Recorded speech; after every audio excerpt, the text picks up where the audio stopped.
Hi, I'm Larry Crabtree, chaplain with the Maryland State Police in the St. Mary's County Sheriff's Office. And I'm Chaplain Charlie Wharton with the St. Mary's County Sheriff's Office. And Larry, it's good to be back in our favorite coffee shop here. And we're talking about stress so over the next few segments. And the first one that we're going to talk about is what we call cumulative stress. What is cumulative stress?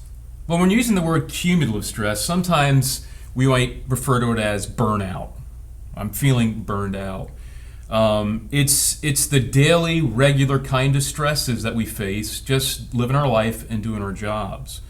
A lot of times when we think about cumulative stress or burnout, we talk about, or we're thinking about that it comes from a lifetime. You know, it doesn't reach its culmination until years down the road. But could it be really in the beginning of a career?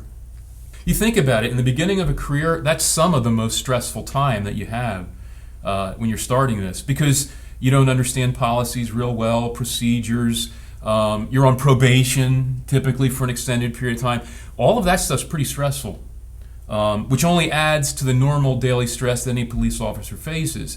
So this stuff can begin real quickly and can mount up in a very fast fashion. We need to be careful of that. So what are some things that people can do day to day to help them deal with cumulative stress or with burnout? Well, I think the first thing to understand is a little more clearly, what are we talking about, or what causes this kind of cumulative stress? Because this is a stress that makes an impact over the years, and we tend to look at critical incidents. Those are the big, a police shooting, a fatality. We see those as the most stressful experiences. But believe it or not, these daily things seem to have a more negative impact on an individual. For instance, let's just call it chronic workplace stress. Maybe that's a better term, chronic workplace stress. It's things like working long hours. Police officers work long hours. Some, 8.5 hours, could be 12 hours, depending on your agency. You're handling people often with rotten attitudes. They just are difficult to deal with. It's juggling a constantly changing shift schedule, where you might, work 2 months on one shift, then you're going to switch to another shift. And that's also going to include court time. That may be right after you're done with your shift. Maybe you're up all night. That's going to include training days. You have to get stuck in there. You're juggling all of this hectic, crazy schedule. That's chronic workplace stress. Those are real stressors. It can be chronic lack of sleep. I've been doing this 26 years as a chaplain. I'm hearing often from police officers saying how difficult sleeping is and getting proper sleep, and how they have insomnia and some of these problems. That's stress. That's part of it. Sometimes agencies have inadequate equipment. And so if you've got old radios, or you've got a terminal computer, the software is not up to date and it's not working right, that's stressful. That's a regular daily thing. This is not uncommon stuff. I mean, police officers are going, yeah, I hear that. I mean, this is the kind of stuff they're facing. Feeling isolated, or sometimes even harassment in the workplace. And that could be maybe because of gender, sexuality, religion, any of that kind of regular taunting and making fun of, belittling. That really has a lot of chronic workplace stress.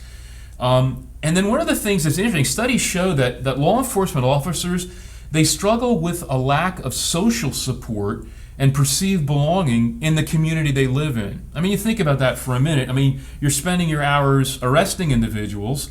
Then when you're with your family, or you go out for a night on the town, to be in a restaurant, or you go to a movie theater, who ultimately do you run into? Well, the same people that you arrested a month ago, 2 months ago. That makes you uncomfortable, and that's stress. So it's all of these little things. As they add up, and from day by day by day, they really can cause a problem. And their impact, we know by studies, is much more significant and negative than those critical incidents that are big, that we tend to face. So that's what we're talking about. It's these little daily common parts that go with just being in law enforcement. Yeah, sometimes when I think about this, I think about, you can only pack so much stuff into your vehicle or into a suitcase before it starts to just be crowded and you can't deal with it. Yeah. And I think that's what you get. There's just so many of these things that are stacked in there that it comes to a point in time in which something's got to give. Yeah. So you've defined the issue. You've defined the definition. What are some things that can be done to deal with burnout or with cumulative stress? Well, I think the first place is we have to start with recognizing the reality of it in a law enforcement officer's life. I think that's the first part. If we don't recognize it and we act like it's not there, we're not going to be able to deal with it. And then it does its ugly work underneath. So we have to realize the reality of it and stop trying to pretend like it isn't there. It's real. And we also need to be aware of our own stress levels. And that's different for each person. Some can handle more stress than others. And it's okay if you aren't, the god of stress handling. I mean, but you have to know what that level is and how it's impacting you. We talked earlier in the first segment about we have to eat well, eat balanced meals. Police officers are notorious for grabbing something quick at Sheetz and Wawa and the fast food place that's just not healthy. One of my favorites were the roller dogs. What is a roller dog? It's the hot dogs that are on the that grill that rolls around at 2 o'clock in the morning. Yeah. Roller dogs. The breakfast of champions, man. Healthy. Yeah, they're great for stress. But that's the kind of stuff that we need to be aware of and consciously and deliberately change. So pack a healthy lunch. Bring it with you. You know what another benefit of that is? You save money that you can use for other things instead of raking it out to these fast food places all the time. Another one is exercise. And by the way, I'm not talking about, being Mr. Atlas and working out like crazy on iron. You can do that if you enjoy that. But I just mean activity. That you vent frustration. You get out some of that anger, some of the negative feelings in a positive way and in a safe way.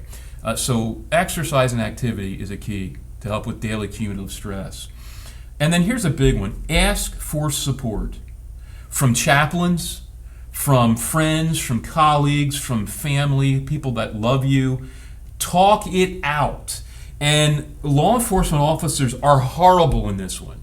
They are the ones that deal with problems. They don't want anybody to know that they have problems or they're struggling. We got to break that down. And that's got to stop. And there's got to be a new environment and understanding. We can talk with those people you trust. And agencies typically have some really good people. And I think chaplains are a pretty good outlet for that one. So use them. And don't be afraid. I'm excited when somebody comes to me and says, "Hey, kind of struggling here. I'm feeling kind of burnt." That's what we're here for. Yeah, it's important that they know that there's a resource and that we enjoy that. Yeah, that's why we signed up for the job. Yep. And I need to talk to law enforcement administrators here for just 1 minute. Do you know that studies show that support from a supervisor has a much more greater effect on reducing symptoms of cumulative stress and trauma than the support of peers? And I don't think most people are aware of that. The role that administration and supervisors have in helping those that are their underlings, those that they're watching and overseeing, their support, their ability to care about them, in some way demonstrate that, is like the golden medicine. Studies show it in a profound way. And so that's a key I think we also need to share. That's really helpful in this. And I think that's important coming from a law enforcement background. I didn't necessarily mind if somebody critiqued what I did, or even if I got a nastygram or something like that, as long as I knew that someone told me, we're going to work through this. You're going to be okay. And I think some of the stress is what we put on ourselves, just not knowing that, okay, we're going to work through this. Yeah. So there is an out. This stuff's real. We have to admit these issues are very real, but we have to be aware of it and then address it intentionally. All this stuff's intentional. This is important information. And this is the difference between constantly having to hire and recruit and keeping your people long term. Yeah. A lot of times they talk about pay. I think this is one of those things that's not talked about that is so very important. Yeah, good stuff. Thanks, Charlie. Well, it's time for us to say goodbye for this week. So be strong and be safe.